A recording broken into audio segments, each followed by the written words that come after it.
And welcome again, dear friends, to Fresh Bread. This is Reverend Phil Anderson here, pastor of Oakland United Methodist Church in Kansas Avenue United Methodist Church, right here in the capital city of Topeka, Kansas. It is Tuesday, March 29th, 2022, and here we are now at the end of the month of March, and of course that means we are in that time of year when we might get a little severe weather, and that's kind of what we're seeing here in Topeka this evening, a little severe weather. Well, what can we say? It's part of being in Topeka at this time of year. We almost always get some weather activity, and we think of those in other parts of the country who have really had some rough weather this year so far, down in Texas and Louisiana, different states in the South.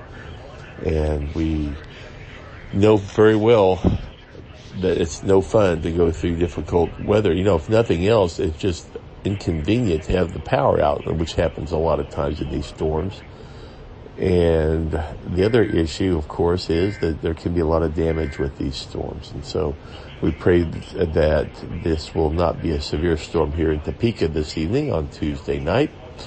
And we also will just say that we want to keep other people in mind across the country, that when hard times do occur and these storms come, that we want to keep them in our thoughts and prayers. If there's anything we can do to help them, we certainly want to be able to do that as well. When we were taking our licensing school up in Cozad, Nebraska back in the summer of 2019, which seems like a million years ago now, it's just been less than 3 years ago actually, but it was quite an eventful week that we were in, sort of what you could call a boot camp for people getting ready to go into the ministry. And one of the areas that we focused on was the disaster relief. And I'll tell you, the United Methodist Church has a lot of volunteers that go out and do a lot of good work for people, whether it's flooding or tornadoes or lots of other things. They just are there with their boots on the ground, and they're there to help people. And, you know, you think of all the other relief organizations that do likewise. I always think of the Salvation Army. They're typically out and about quite a bit, even in times of fires and other natural disasters that we could see in our area. And the Salvation Army has a good team of volunteers, and they're out there with their canteen or trying to help people just survive. So, you know, the Church of Jesus Christ is alive and well when it comes to disaster relief. Think of Samaritan's Purse, which is run by Franklin Graham. That's the son of Billy Graham.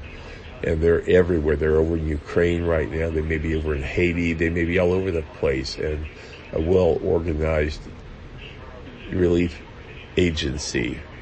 So we often wonder, where would our world be if it weren't for Christians who were giving of themselves, their time, their talent, their treasure to help people who really needed assistance.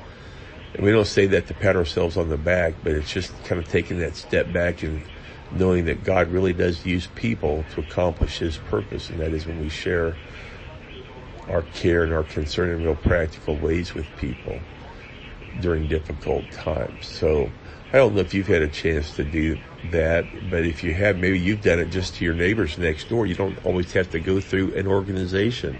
How many of us have called on our older neighbors when the power's out? Do you need anything? Can I bring you something over? Do you want to come over to our house during the storm and ride it out with us? You know, there can be a lot of different things we do that don't even have anything to do with an organization. But I think overall it just shows people that we do care about them, we do love them. And that's just a way to be the hands and feet of Jesus in our community, in our neighborhoods.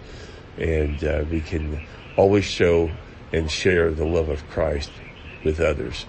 Well, friends, I hope you have a good, restful evening tonight if you're hearing this evening. Otherwise, if you're here a little bit late, I pray that you're doing well.